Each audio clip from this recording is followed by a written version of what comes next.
Hello, everyone. Welcome to Live with Cami. This is Cami Wanis, the Freedom Scholar. If you are listening to this on our podcast, welcome to Homeschool Success with Cami Wanis.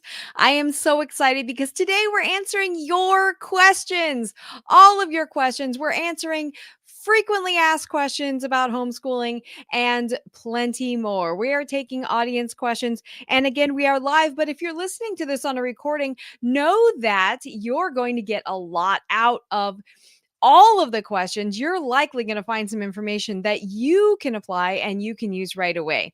I'm so excited about that. But let me make sure that I am live because we do have trouble with that sometimes. I just want to make sure that we are good to go. So let's see here. If you are joining us right now, welcome, welcome. Please put we're live. Yay. All right. So if you are joining us right now, please put your comments in the comment box. And so we can definitely so sorry. We can make sure to get all of your questions answered. I'm going to start off with some questions that I know I've heard from everyone, all the families that I talk to all the time. I'm talking to parents almost every single day. And I definitely know what the frequently asked questions or concerns are about homeschooling. So if you want to know those, the answers to those that some people always have when they're just starting homeschooling, or if they've even haven't gotten their groove yet. These are things that everybody has issues with in the beginning. So even I did for sure. I am not immune from this, you guys. I had the same things. So while you're putting your questions into the chat, you can also put them. I know some of you submitted questions to me ahead of time. You can definitely submit more questions, or if you're watching live, I will address those as well. I have written them all down for you, and we're going to address them briefly, but we're also going to be able to get more information. Okay, I am going to be talking a lot about connecting with me further because these questions are something that you need some more specific information on, and I need more specific information on. So it does help me to get in touch with you one on one and we can chat. Okay, so that is always open for you guys. You guys know how to message me on social. You know how to email me, mentor@thefreedomscholar.com, or you can just comment or reply back to this in social media. So you guys definitely connect because we want to help you with all of your questions. But we had our 50th podcast episode launched last week, and I've been doing these lives for 3 years, so it's not a new thing for me, but the podcast episode has hit a milestone of 50 episodes. So 50 weeks of doing live with Cami on the podcast and Homeschool Success with Cami Wanis podcast. So I'm very excited about that. And I wanted to celebrate with some questions from you guys, questions from the audience, and give you a chance to really get some detailed and get some immediate burning things that are on your mind answered. So let's address some of the frequently asked questions and frequent concerns right away. So one of the things that we talk about a lot, and I hear a lot from parents, even still, they're a little bit less than usual, less than probably maybe, but even 5 years ago. But still to this day, we're always going to have questions because our family's asking questions, our spouse is asking questions, or it might be even coming from us, is about socialization. So, socialization, what about that socialization for homeschooling?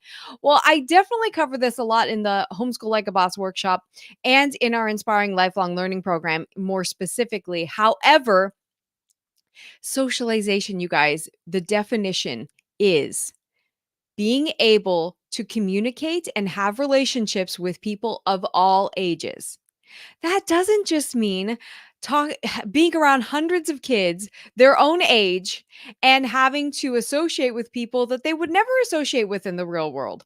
So it's really, school is a manufactured environment socially, and it doesn't exist anywhere like that in the world. And so it's something you want to think about. How can you get your kids to really communicate with and have relationships with people of all ages. Do not discount what's happening in your home, extended family, other things that they're involved in. There's so many homeschooling opportunities for socialization these days. It is absolutely ridiculous. It's so cool. So make sure that you think about that a lot and just don't worry about it. You're not going to keep your kids in a bubble. You're not. But there are ways that you can intentionally get them around other kids and get them around other kids their age and playing like that, and with co-ops and activities with sports or whatever the fact. There's so many things. Okay, you can definitely do that. So the second thing is, I don't know if I have enough patience to teach my child. I don't know if I have enough patience. Well, guess what? I was a teacher of high school students and I didn't know anything about teaching little kids. And yeah, you know what? You're around your kid 24 hours a day and it can be, something you're not used to. But guess what? One of the greatest benefits about homeschooling that isn't talked about a lot is that you can have great relationships with your kids. You can have amazing relationships with your kids. My child comes to me with questions about how do I come to dad with with this topic that we always kind of get in an argument about. How do I better approach that situation? He asked me that question as a teenager. What? Right? Who says stuff like that? It's so amazing to watch your kids be able to open up, be able to discuss things, be able to really talk about things in a way that is non-confrontational, and to have, not to say that we never have frustration because we're people too, right? But it's always some frustration or some kind of whatever, and then we come back around, and it happens quicker and quicker and quicker that we're coming back around, and we're decompressing, and we're healing that real quick. It's so amazing, you guys. It's so amazing. So patience, actually, I think what this person is really talking about is talking about frustration. And when you're at a high level of love of learning, when you're at a consistent high level of love of learning and you have an inspirational culture and environment in your home, which is what we teach you how to do in Inspiring Lifelong Learning program, that patience is not super necessary because you don't have a lot of frustration. And when you do, you know that it's a sign. You know that it's a sign that something needs to shift, and you can redirect because you have the skills to do that. Okay. So the patience, if you're arguing all the time, you're whatever, there's something there that needs to be addressed. Okay. So definitely think about that. Okay. So the next thing is all about, oh my gosh, this is so common. So common that parents are nervous about learning what I need to teach my child. That I don't know enough to teach my child. How can I teach my child? Guess what? I was an English teacher. I wasn't very good at math. I didn't even know I was an English teacher, but I didn't know how to teach him how to read. I mean, that's a totally different thing, right? Teaching somebody how to read is a totally different scenario than them already knowing how to read and going at a deeper level, right? When they're a teenager. So that was intimidating for me too. But guess what? When love of learning is high, and you're going to hear me say this over and over again because it's so true. When love of learning is high, you can learn together. Oh my gosh, my son and I know I've told this story before, but it was so transformational for me. I wasn't a math person. Math is generally, in the way that it's taught in school, difficult for me. And so when I was like, oh, we were in this kind of like a mentored book club thing. And one of the books was Euclid, was actually the father of geometry, reading his book, Geometry, right? And I actually kind of liked geometry, but I was very intimidated by it. But guess what? We tackled it together. We tackled it together and we learned it together. And he was saying, Mom, I don't think that line goes there. I think it goes here. And I'm like, you know what? I think you're right. And all the time I'm asking him questions about, hey, what does it mean when they, like, is there radio? Just the other day, he was telling me about the difference between radiation particles and radiation energy, and how particles, because I didn't understand. I just thought it was radiation. I didn't get it. And so he was telling me the difference between the two. And oh my gosh, super amazing. So you don't have to know everything. When love of learning is high, your kids learn in spite of you. They learn in spite of you. It's pretty amazing. It's pretty cool. So the next thing is, how is this landing for you guys? Is this landing good? Let me know. Let me know. The next thing is, I don't want to mess my kids up. I don't want to mess my kids up. That's a common concern that all parents have, all good parents have, because you want the best for your kids, right? And so you're like, man, if I'm responsible for their education, I don't want to mess them up. Well, guess what? If love of learning is high and you're setting the example, if you did not watch or listen to last week's podcast, last week's live with Cami, go back and listen to that and watch that again, because that was possibly one of the most important episodes I've ever done. It is so important to be the example and to do what's yours to do. And so go back and watch that one. It's really, really, really powerful. So you don't want to mess them up. Guess what? Did you learn everything you needed to learn when you were in school for life, for your job? Probably not. I know I didn't. Even as a teacher, I didn't know a lot of things. I didn't know them until I was teaching them a lot of times. So it's important that you understand that you're going to have gaps. It's okay. And if love of learning is high, oh my gosh, here I go again, right? If love of learning is high, if consistent culture and environment is there where inspiration is happening and they're curious about learning and they have confidence to know that they can learn, they will learn the things they need to learn. Okay? You guys got this. You got this. I'm super, super excited for you. Okay, remember, if you're watching this live right now, you can put comments and questions in the chats and in the comments here below, and I will address those as much as I possibly can with the time that we have. I have a lot of questions here from the audience that I'm going to address right now. So the previous ones were generally what a lot of people have concerns about. Now we're going to go into some specifics.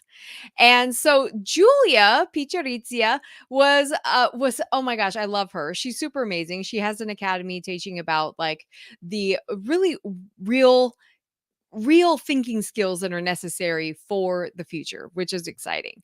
And so she says, what do you think are the biggest challenges most homeschooling families face, and how can they be addressed? Well, that's a huge question, Julia. I think that every family has a different challenge, is what I've seen. And there's a lot of challenges. As far some of the common ones are teaching multiple kids at multiple age levels, both parents working and having tight schedules. Having low motivation or low love of learning is a very, very common one. And then income as well, having to homeschool on a budget. And guess what? You can. Homeschooling doesn't have to cost a lot, so it's really important that that love of learning and getting that high is the most important thing. And most of those problems can be addressed with clear routines, very healthy habits, and really getting on the same page of learning expectations and knowing that learning happens everywhere all the time, right? I love it. I love it. And definitely we can talk more about that, Julia, if you want to, for sure. Nikki says, what are the best homeschooling techniques and how do you start teaching them?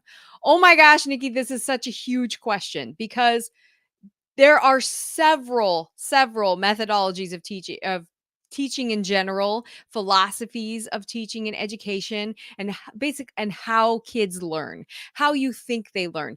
And a lot of them overlap. So it's really important to know, first of all, what your end goal is. What do you want those kids to be? What kind of person do you want them to be when they're done with homeschooling, when they're ready to leave your home? Who do you want them to be? What do you want them to be able to do? And what do you want them to know? Those are the important things. And then you have to understand, what are your methodologies that you believe in? What are the things that, like, do you believe in unschooling or traditional or Charlotte Mason or Waldorf or Montessori or leadership education, classical. There's all these kinds of really interesting philosophies of education and how people learn. And so we talk about that a lot in both of those things in the Inspiring Lifelong Learning program. And we definitely help you identify those and really move forward. But there are some techniques that really make sure that, and I wouldn't call them techniques, I would call them habits and routines that keep love of learning high. Keep love of learning high. And they are unique to every family, but it's really having the intention of knowing that learning happens everywhere all the time. And homeschooling is learning through life. You guys know my two mantras, right? So it's really important to start implementing those intentionally, those messages. And that is the key when they're very, very young. And I think, and I know you have a little one, so I know that you can start there. Okay. All right. This is super fun. I'm having a lot of fun here. This is so great. So great, you guys. And I'm going to check Facebook here real quick. All right. Yas is with us. I love that. Okay. So Debbie asked a question. I have my child doing online and hands-on math. Oh, but math is something she just isn't getting, and I'm not sure to get that light bulb turned on. So, Debbie, I know we talked about both whether she's having problems with motivation or she's having problems with skills, and you kind of said both. So, the skills come with readiness, and that has a lot to do with it. But most of it also has a lot to do with love of learning. When love of learning is high, and it could be low love of learning for just one subject. My son had low love of learning for writing for a very long time, years and years and years. And it was it was a lot my fault. And it was a lot because I didn't notice the readiness and the lack of readiness, and so I pushed it and it became low confidence, low love of learning. And then I had to spend a lot of time building that back up again. And it took years, but I definitely have some great strategies for that, including a family reset. You can do that for just one specific subject matter, and it really does make a difference. So we could talk more about that. Definitely contact me. And so Danielle has a question. She says 11 she has an 11-year-old son and she's wanting to join a co-op, but she's having a hard time finding the time to fit it in and is intimidated to teach a large group of kids. So Danielle, just so you know, co-ops are generally very, very welcoming, and homeschoolers are generally welcoming as a whole because we know we're all doing this together, right? We're all in the same boat. So it's finding the time to do a co-op is really about why you want to join it. Do you want to join it for social reasons or for academic reasons? And then some co-ops teach classes, have, trade off parents teaching classes, and some don't. Some are just for fun. So you have to decide which part you want. And maybe you want to participate in the fun stuff and maybe not the classes stuff. If you want to do all of it, just kind of get a feel for it. Talk to the people who are running it and talk to the other parents. Say, is it okay if I just get a kind of feel for the lay of the land maybe and get my feet wet before I kind of jump into the teaching thing? And I'm sure they'll be very, very accommodating. If not, the group might not be a good fit for you and you can find a different one. So just think about that. But why do you want to join a co-op is really, really important. Okay. And what you're trying to get out of it. All right. So we are down to a few more questions here. We have Kath, who says they do a school where she has to come up with a curriculum herself. She did an all in one curriculum, but she would like to have something better. I generally don't recommend all in one curriculums, hardly ever, because for a lot of reasons, but hardly ever, because they generally don't fit. Everything doesn't fit the whole family, and it ends up being a lot of box checking. And you guys know how I feel about the box checking, right? We got to be thinking about creating leaders and inspiring learning and not just checking a box. So she's saying maybe like a quiz or something something online, or maybe explaining with videos or something for grade 10. So Kath, we'd have to talk more about what your specific child is, what their love of learning is, their history and their background and things like that, because there's actually a lot that goes into choosing a curriculum. And that's why I really wanted to answer this question. A lot of people just say, hey, I want to, start homeschooling. So what's a good curriculum for a 10th grader? And it's very, very unique to every situation and every family and every schedule. I mean, schedule takes into account there as well. So there's a lot of things to consider that will actually point you to the right curriculum, including your very end goal, that end goal that I was talking about before. So definitely let's talk, Kath, and let's figure out what would help in terms of your schedule, in terms of where your child's level of learning is at, and how we can get that up higher. Because you definitely don't need an all-in-one curriculum for high school. You definitely don't need that. You can have it, but you don't need it. Okay, so let's talk. Let's talk. I'm going to put that one in a let's talk category, but I wanted to address it because it is something that comes up quite frequently. Quite frequently. Awesome, awesome. Okay, so let's move on to the next one. I do have another question here from someone who's watching in YouTube right now. Hi, Miriam. She says, how do you help a late reader, 10 to 12-year-old, transition to scholar phase? So she's actually talking about the phases of learning from Thomas Jefferson Education. And I love this. And this is something that I teach often because it is a great way to think about students in their readiness versus their grade level and their age level, their readiness of learning, what they're ready for right now, not their age, not their grade, not what should I be teaching a fourth grader or anything like that. So I love this question, Miriam. Thank you so much for asking it. It's something that we teach in the Inspiring Lifelong Learning program as well.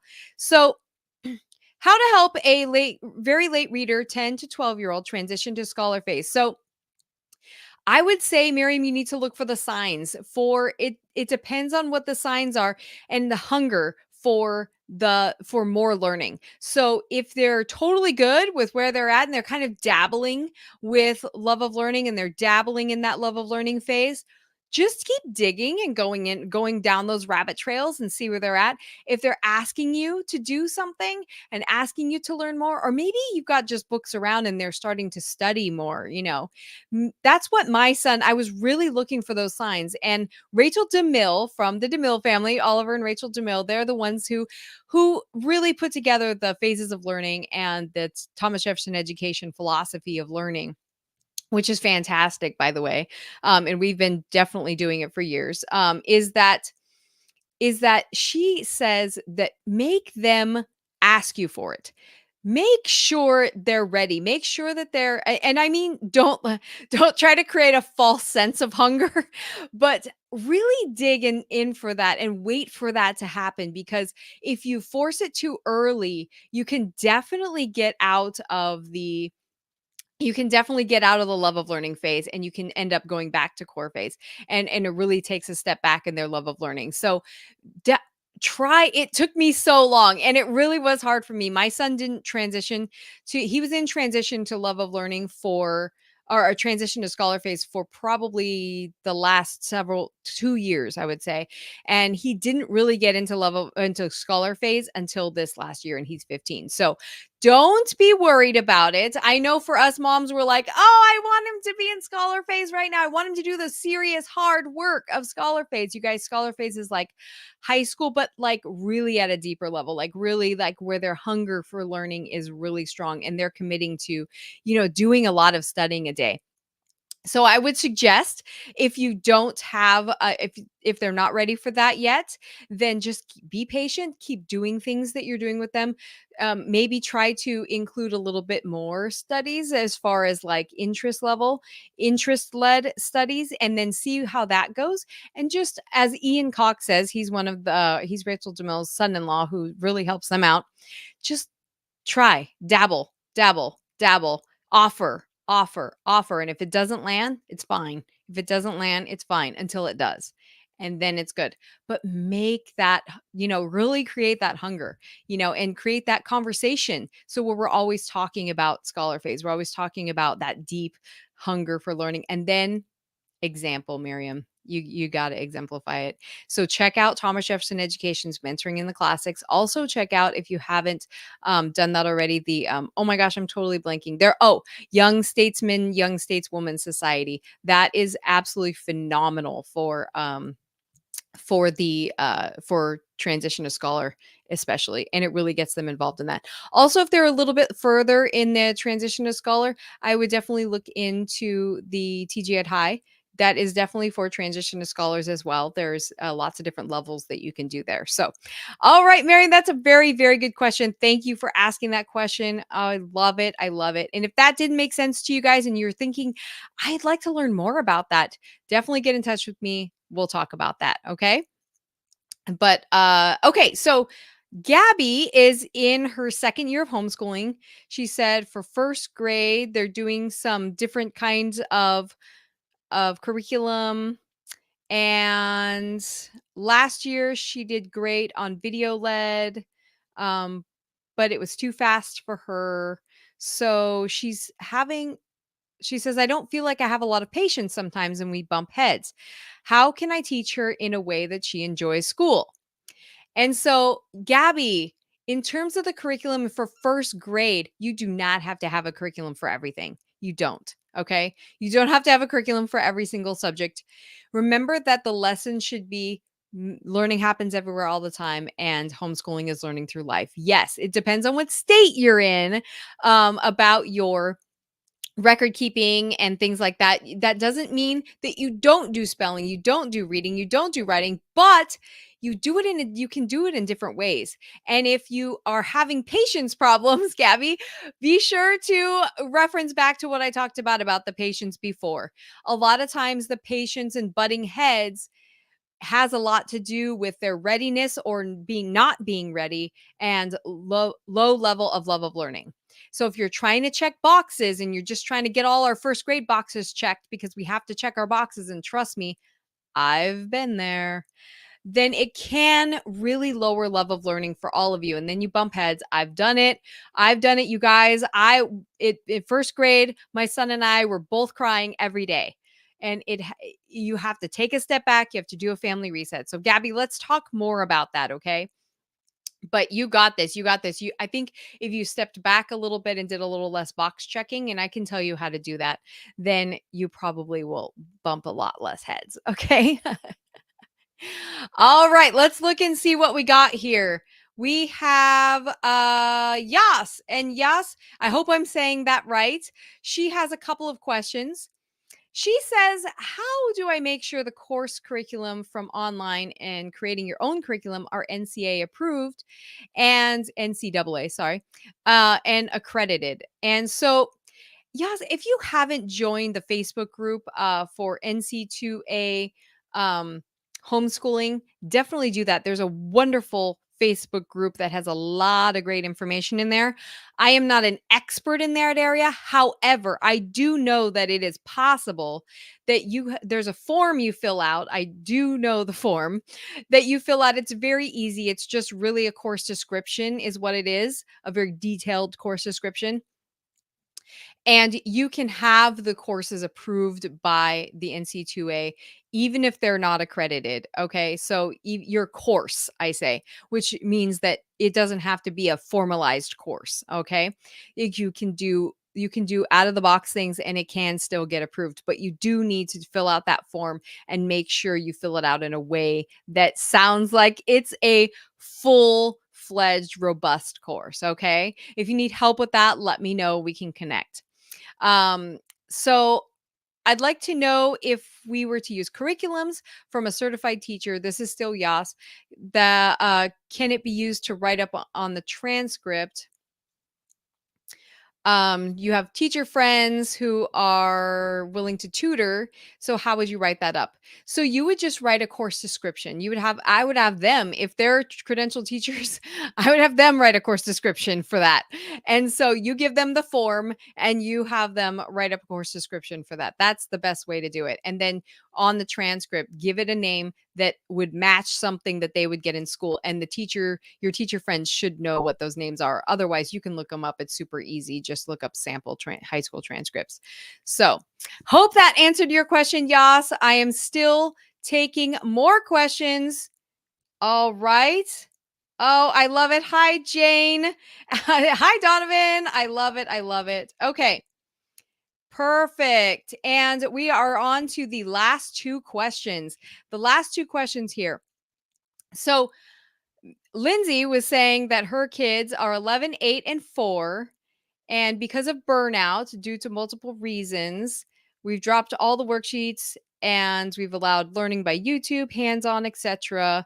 And their evaluation dates are in a few months. And so trying to figure out how to accomplish the evaluation because you've been unschooling. I know you guys are in Florida and definitely a different way of documenting things for sure. So I would just create one. You should have a daily log that you've been keeping of what you've been doing every day. That is your records for sure. And then whatever your that that is a good record for pretty much all states. And I'm pretty sure that that will count for Florida as well. If not, then let me know and I will help you figure that out. But a daily log of what you did every day and the subject that it goes with. Okay. So if they watched a video on squirrels, watched a video on squirrels, then you can write down that they did science, right? They watched a video on squirrels, how many minutes, and they did science, right? You may not have to track the minutes. I don't think you do. For that age group, I wouldn't worry about the minutes. Just mark what you do. Okay? For high school, you definitely want to track that so that you can put it on the transcript, but for right now, you don't need to do that. So, and I'm pretty sure I remember Florida. I've mentored a lot of families in Florida and you don't need to have that down for Florida either. So, just keeping the records and then anything that they've accomplished during the time, if they made an art project, if they did any like science projects and things like that, that stuff you want to keep. You keep the brochures, the maybe the instruction manual, the whatever, and just keep it as evidence, right? That goes in your evidence binder and that goes in their portfolio. Okay. So the documenting is pretty easy. And Lindsay, we can talk more about that. Okay. But every state is different for documenting. And that should really be able to, for those age groups, be totally fine for your husband to do their eval. Her husband's a teacher. So you should be totally good. Okay. And then let's see. Yeah. Florida is totally pretty free in that area. So I think you're totally fine. You just need to keep a log and evidence. Think about that, okay? And okay, so Denise let's see. Denise says how to choose the right curriculum for a 4.5-year-old. There are so many out there, and she's between Charlotte Mason Unit Studies and homeschooling. She was a teacher for many years, and as a teacher, she went away from traditional textbooks. Me too. I didn't use the textbooks when I was teaching in classroom either. So I love it. So her brain works in the textbook way. I call it, you guys know what do I call it? The educational should. And that's the educational should that our brain is just trained for textbooks and learning online and classes and worksheets and what we should be learning at this grade. We should be doing math every day. I don't want them to fall behind, all that stuff. I have a podcast episode on that, number 6, if you want to listen to that.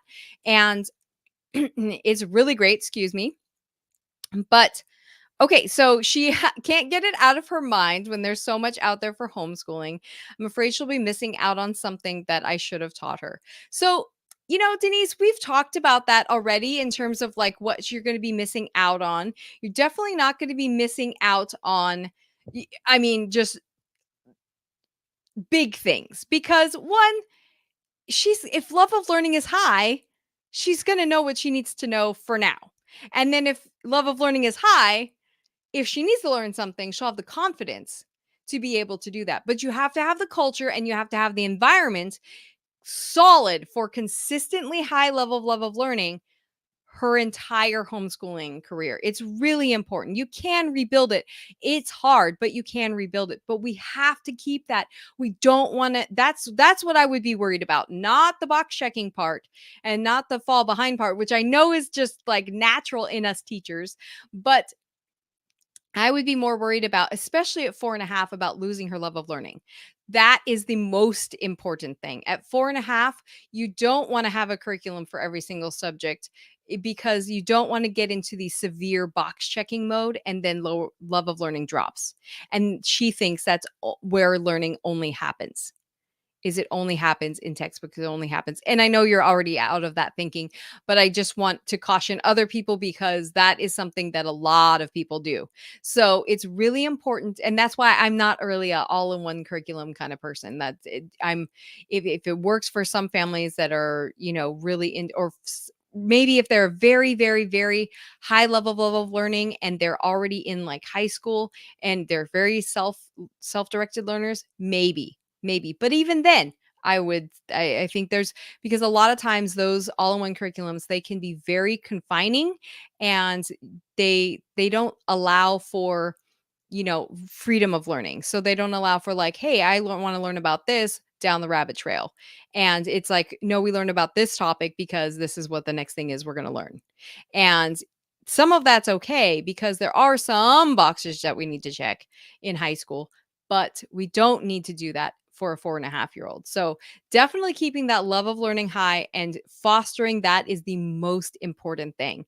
And then I would even steer clear of, challenge yourself. Challenge yourself to steer clear of most curriculum. It's okay to have one or two here and there, but try to if you really want to unlearn the educational should, I would really recommend a family reset for yourself. Unlearning that thinking, and we talk about that and we teach all about how to keep that consistent high level of learning in the home, in the inspiring lifelong learning program. So definitely reach out. Let's talk more about that. It's so important, you guys. And keeping that love of learning high at a very young age is the most important thing. You can learn in lots of different ways, and sending the message basically intentionally with everything you do for all ages that learning happens everywhere all the time, and homeschooling is learning through life. You guys know that's my mantras. You guys know that's what I'm about. And guess what? You got this. You got this. You got this.